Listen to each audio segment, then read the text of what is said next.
Hello YouTube, Ash here and welcome to another episode of Special Thoughts. Today is another special episode because I'm doing a collaboration with Angela from Morbid Heart Designs. We've been friends on YouTube for quite a time and we said we should do a video. We keep saying yes. And then you came up with this fantastic idea that we'll look at kids films that scared us when we were kids and talk about them. So from my end, one of the traumatic films from when I was young, which is a classic to lots of people, but for me, I still get nervous, is the Neverending story. So, Anna, please introduce yourself to the people. Hello, people on the YouTube. I'm excited to be here and do this collaboration with Ash.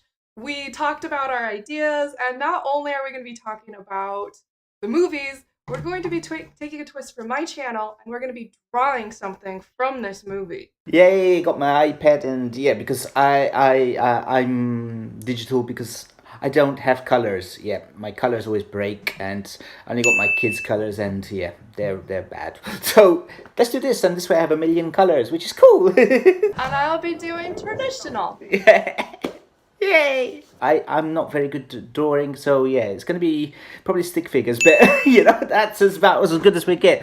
But I wanted to do something that she does on her channel. She loves drawing, she's loved creating, and that's one thing I really like about her channel. It's different movie reviews, but it also has this art things. So yeah, I said I will try. Yeah, let's see how this goes. So anyway, I watched Pee Wee Herman's Big Adventure. It surprised me because as I was saying to you off air, I have no recollection of watching this film as a kid, which is strange. I know I've watched the TV show. Definitely watched the TV show because I know who Pee Wee Herman is, But I don't think I've ever watched this thing. And what surprised me is when I was watching it, I saw that Tim Burton directed this. I had no idea. Now, I love old school Tim Burton, Batman and Edward Scissorhands and Batman Returns. And, those are some really... I should be drawing. Let me try to draw. Yeah, when I saw his name pop up on the thing, I was thinking, okay, I did not know that. So I had completely forgotten that Tim Burton directed it, and Tim Burton's one of my favorite directors. So when you brought that up, I was like, oh yeah, that's a thing. And I haven't rewatched that particular movie as an adult. I honestly, the reason it scared me is the hot tub scene with the stuff coming out of his mouth. Like, I had that as a reoccurring nightmare for maybe a decade in my life because I saw it so young. I didn't remember actually seeing it, and I caught bits and pieces of it on TV in my teens. And I was like, oh yeah, this is the movie that traumatized me for a long time, and I can see why. Yeah, it was a bit... Yeah, I can see... To be honest, this is a very weird film when he first finds his bike missing and that there's this bloody clown which it starts coming to life and like what the is that shit? I forgot about the clown, so I'm sorry if you got like double traumatized from this movie.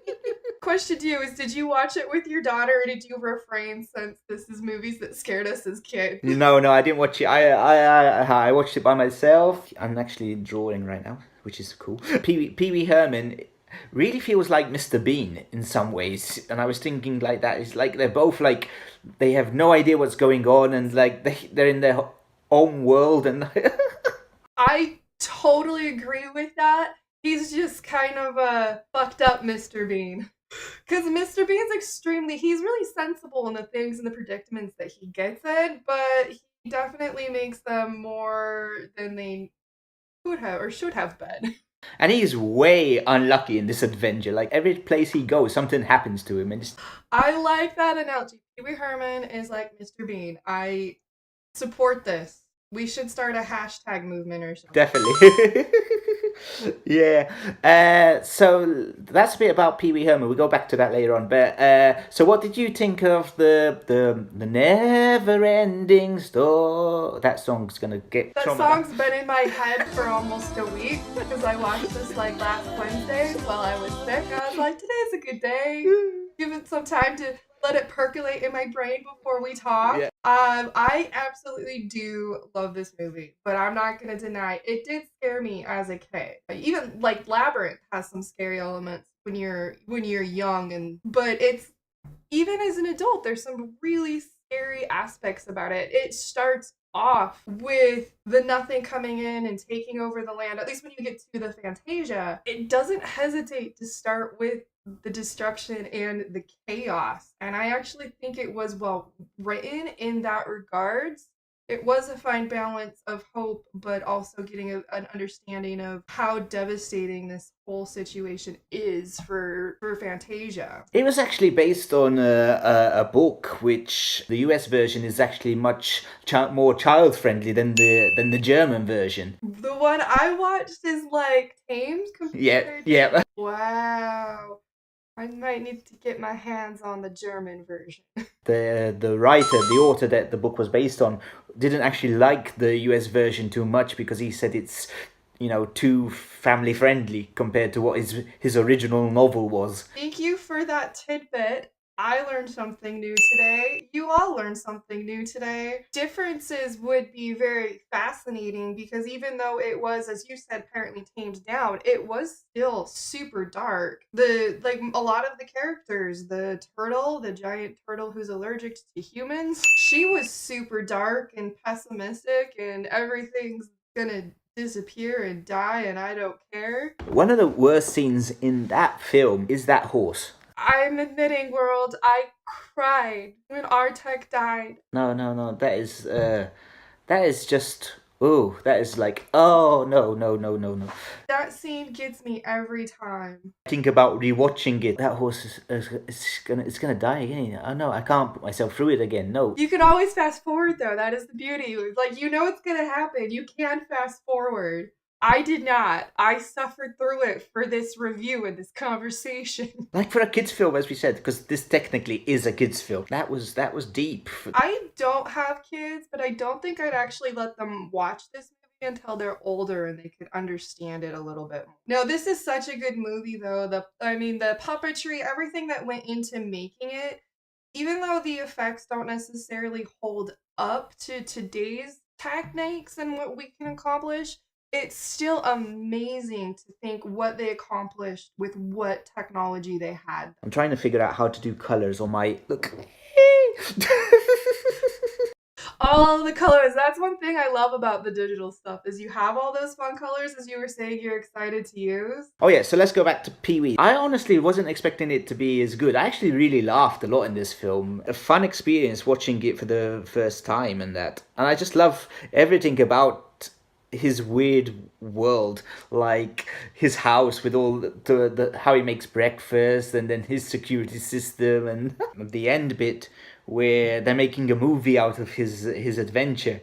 And it's really funny because as usual things Hollywood, when they do movies about true stories, they over exaggerate and they get like Pee Wee Herman, sort of a James Bond. His car's his bike's a motorbike, and like it's just it was hilarious. And that, but as I said, this guy is amazingly unlucky because everywhere he goes, everything, and it was funny. Like there's a bit he's in a dinosaur talking with a I think she's a waitress or something like that, and they're just talking innocent about stuff, but it comes off like really dirty because people are eavesdropping in, and he's saying things, and he's saying, "I can't. You need to put it in or stuff," and her boyfriend's like listening, and that like it's just completely weird. Humor that we as adults will get, but children may not.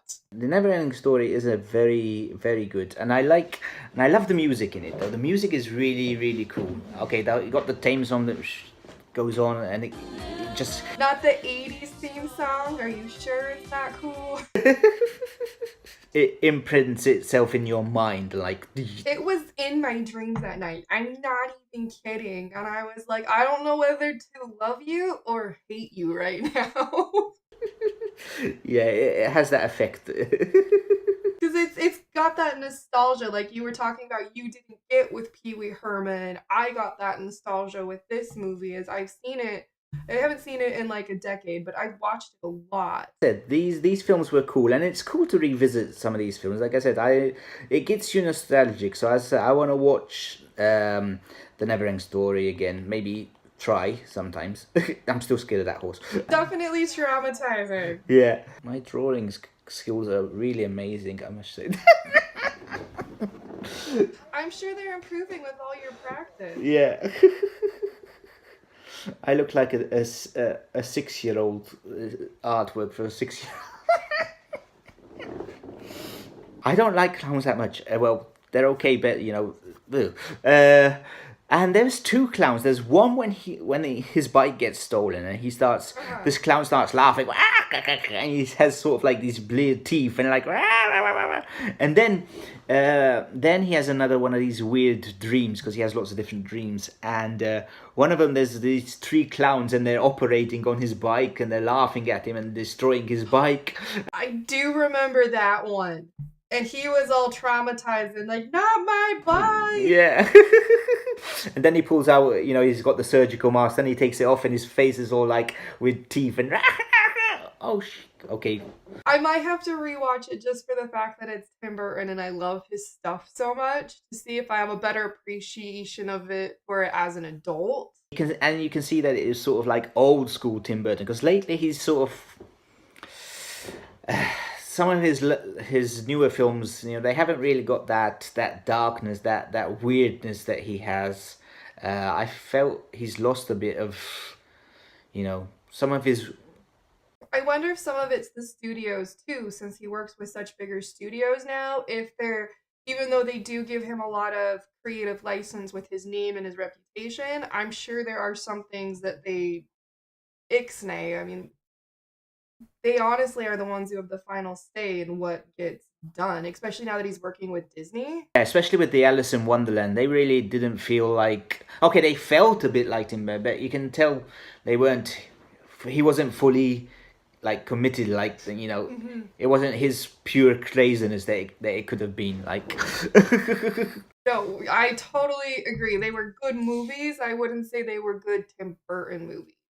The Neverending Story had a lot of child actors, like that's the majority of the cast, either child actors or people in makeup.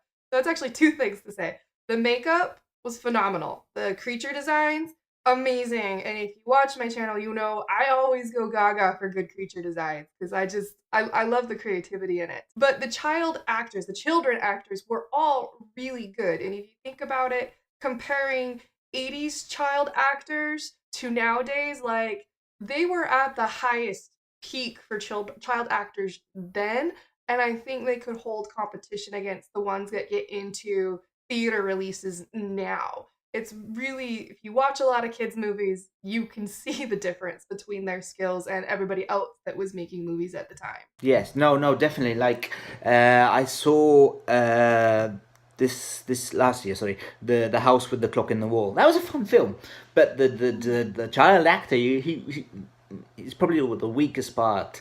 And when you go back to these 80s films, like, you know, they had all these great kids in them, and like, okay, they need to... In fact, most films, when you have a kid actor, it's sort of the weakest part of the film. Back then, they were like, as you mentioned, they were strong acting and they really put their hearts into it. Yeah, so I think that's it. So what I'm going to do is give a drum roll to and show you my fantastic artwork. Yay! Ta-da! I see a clown. Oh, I love it. I love it. The clown's laughing. I'm surprised you didn't put the teeth with how many times we brought that up. Yeah, Teeth. I can feel. Let's see if we can... Alright, now he's got teeth now. He looks like a vampire now. There you go.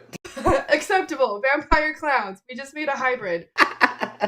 Yeah, you see... And then for my camera. Oh, cool. That's cool. You can tell which one of us is the artist.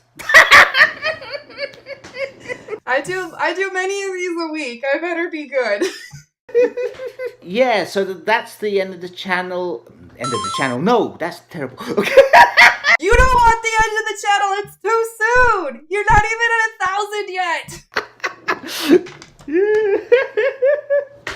I'll keep it that in. That's the end of the video. I'd like to thank Angela for being on here. Over to her. Let them know where they can find you, or even your Twitch stuff or so. So yeah, over to you. Let the people know where they can find you. It's been a lot of fun, and Ash has been a big sport about drawing with an artist. So I want to say that I greatly appreciate his willingness to just do it and have fun with it. I do Twitch streaming for my art.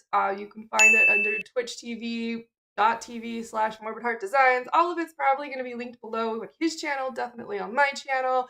So I'm on all the social medias. Yeah, and as always, if you like this video, hit that like. You better like this. You know, I drew for you people. Please like this video. He drew for you and me, but mostly for you. So yeah, hit that like button, and if you're new to the channel, a great episode. Yay! And yeah, hit that subscribe button. I will see you next time on another episode of Fish Talks. Once again, thanks to Angela, and yay! Bye bye.